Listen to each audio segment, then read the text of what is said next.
బుధ గోచారం 2024 ఈ రాశుల వారికి పట్టిందల్లా బంగారం. వేద జ్యోతిష్య శాస్త్రంలో గ్రహాల గమనం కారణంగా అన్ని రాశుల వారి జీవితాల పైన ప్రభావం పడే విషయం ప్రతి ఒక్కరికీ తెలిసిందే. జూలై నెలలో గ్రహాల గమనం ద్వాదశ రాశుల వారి జీవితాలను ప్రభావం చేస్తుంది. జూలై నెలలో సింహరాశిలోకి బుధ గ్రహ సంచారం కొన్ని రాశుల వారికి శుభ ఫలితాలను, మరికొన్ని రాశుల వారికి అశుభ ఫలితాలను ఇస్తుంది. గ్రహాల రాకుమారుడు బుధుడు కర్కాటక రాశి నుంచి సింహరాశిలోకి ప్రవేశించబోతున్నాడు. జూలై 19వ తేదీన బుధుడు సింహరాశిలోకి ప్రవేశిస్తాడు.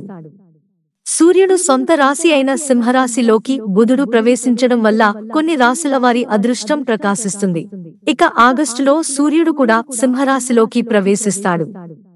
సూర్యుడు, బుధుడు స్నేహపూర్వక గ్రహాలు కావడంతో సింహరాశిలో బుధ గ్రహ సంచారం సానుకూల ఫలితాలను ఇస్తుంది.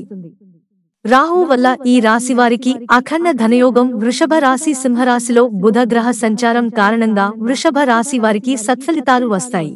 వృషభ రాశి జాతకులు ఈ సమయంలో ఆర్థిక ప్రయోజనాలను పొందుతారు. ఉద్యోగం చేసేవారు ఉన్నతాధికారుల మన్ననలు పొందుతారు. జీవిత భాగస్వామితో సంతోషంగా గడుపుతారు. ఈ సమయంలో అదృష్టం మీ వెంటే ఉంటుంది.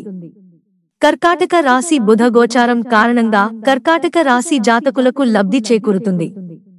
ఈ సమయంలో ఆకస్మిక ధన లాభం కలుగుతుంది. వ్యాపారస్తులకు ఆర్థికంగా లాభదాయకంగా ఉంటుంది. వైవాహిక జీవితం సుఖవంతంగా ఉంటుంది. ఈ సమయంలో ఏ పని చేపట్టినా విజయం చేకూరుతుంది. సింహరాశిలో బుధ గ్రహ సంచారం లబ్ధిని చేకూరుస్తుంది. ఈ సమయంలో ధనలక్ష్మి కటాక్షం కలుగుతుంది. కొత్త ఇంటిని కాని వాహనాన్ని కాని కొనుగోలు చేసే అవకాశం ఉంది. సోదరులు సోదరీమణుల నుంచి ఊహించని మద్దతు దొరుకుతుంది. ఉద్యోగ వ్యాపారాలు చేసే వారికి అత్యంత లాభదాయకంగా ఉంటుంది. సమాజంలో గౌరవ ప్రతిష్టలు కలుగుతాయి. మిత్రులారా, ఛానల్ సబ్స్క్రైబ్ చేసుకోవడం మర్చిపోకండి. ధన్యవాదాలు.